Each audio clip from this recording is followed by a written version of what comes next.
திமுகவில் மன்னராட்சி ஒழிக்கப்பட்டு விட்டது. ஆனா திமுக மன்னராட்சி கொண்டு வருவதற்கு துடிக்கிறது. குடும்ப ஆட்சி தேவையா?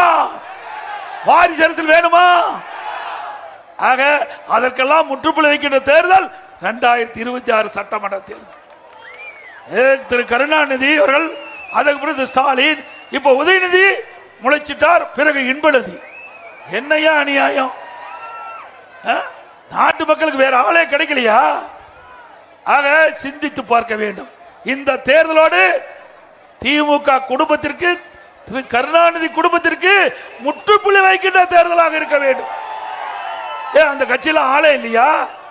எப்ப பார்த்தாலும் ஸ்டாலின் பேசுறார், நாங்க எமர்ஜென்சில கைது செய்யப்பட்டோம், மிசா சட்டத்தில் சிறையில் இருந்தோம் அப்படின்னு எப்ப பார்த்தாலும் சொல்றார். தான் வாழ்நாள்ல திமுக உழைத்தேன் உழைத்தேன் என்று சொன்னார். அதோட நிறைய உழைத்தவங்களா ஓரம் கட்டி வச்சிருக்கிறீங்க. திரு கருணாநிதி நூற்றாண்டு விழா, அங்க ஒரு கண்காட்சி ஏற்பாடு பண்ணியிருந்தாங்க. அதுல திரு ஸ்டாலின் மிசா சட்டத்தில் சிறையில் இருக்கிற மாதிரி ஒரு காட்சி. உண்மையிலே சிறைக்கு போக வேண்டிய ஆள் தான். அது 2026 பிறகு தெரியும். அப்படி ஒரு காட்சி. அப்படியெல்லாம் செஞ்ச திரு ஸ்டாலின் அவர்கள் உண்மையா உங்களோட கஷ்டப்பட்டவர்களுக்கு பதவி கொடுக்கணும்ல? இல்ல. என்ன உதயநிதி எத்தனை போராட்டத்தில் கலந்துட்டாரு, எத்தனை முறை சிறைக்கு போனாரு.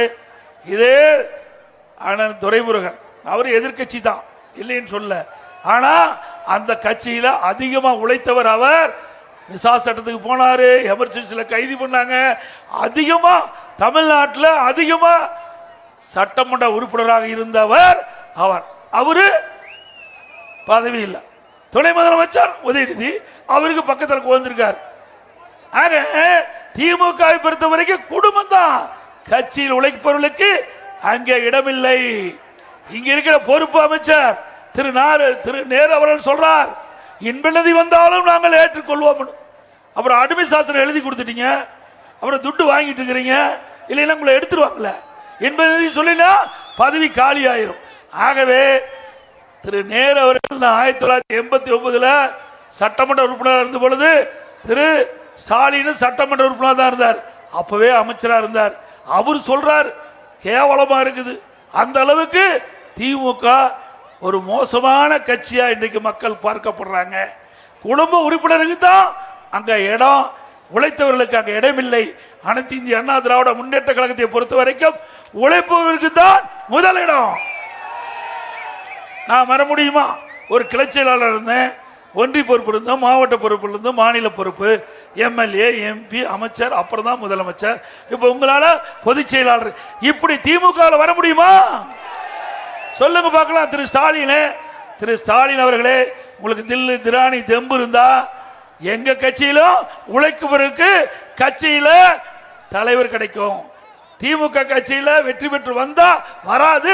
நீ திமுக முடிஞ்சு போச்சு 2026 அப்படி ஒரு கால் வந்தால் முதலமைச்சர் சொல்லு பார்க்கலாம். சொல்லவே மாட்டாங்க. அதான் இன்பநிதி வரைக்கும் போயிட்டாங்களே. இப்ப உதயநிதி இன்பநிதி வரைக்கும் போயிட்டாங்க. அப்ப குடும்ப கட்சி ஆட்சியில் இருக்க வேணுமா?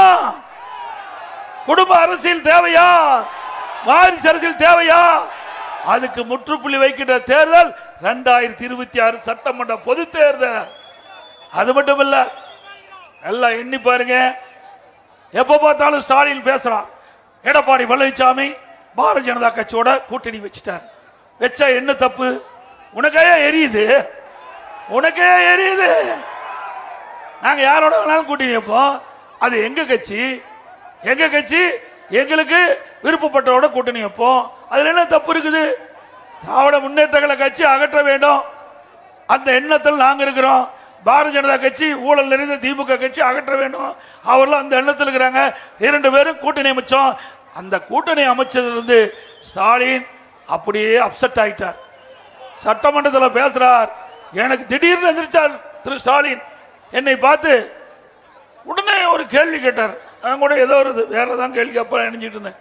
உடனே என்னங்க நீங்க திடீர்னு போய் பாரதிய ஜனதா கட்சியோட கூட்டணி வச்சுட்டீங்க, நீங்க தான் கூட்டணியை வைக்க மாட்டோன்னு சொல்லிட்டு இருந்தீங்களே, எதுக்கு திடீர்னு கூட்டணி வச்சுட்டீங்க? அது 2030 வரைக்கும் கூட்டணி வைக்க மாட்டேன்னு சொன்னீங்க, இப்போ எதுக்கு வச்சுன்னு சொன்னா எனக்கு ஒன்றும் புரியல.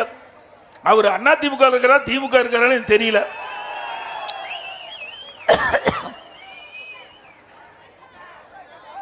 அண்ணா திமுக கட்சி நம்ம கட்சி, நாம யாரோட கூட்டி வைப்போம். இவர் ஏன் பதறாரு? சட்டமன்றத்தில் பயம், தேர்தல் ஜுரம் வந்துட்டது. ஆக நாம என்றைக்கு பாரதிய ஜனதா கட்சியோட கூட்டணி வச்சுமோ அன்றையிலிருந்து அவர் மட்டும் இல்ல, அவர் கூட்டணி இருக்கின்ற கட்சியெல்லாம் சால்ரா போட்டுட்டு இருக்குது. சைஞ்சக்கன் சால்ரா போடு. தினம் தினம் ஒரு பேட்டி, தினம் விடுதலை சிறுத்தை கட்சி ஒரு பேட்டி. இன்னைக்கு பாத்தீங்கன்னா எடப்பாடி பழனிசாமி எங்களுக்கு துணை முதலமைச்சர் கொடுக்குறாரு, நிறைய சீட்டு தரனாரு. எங்கேயா சொன்னோம்?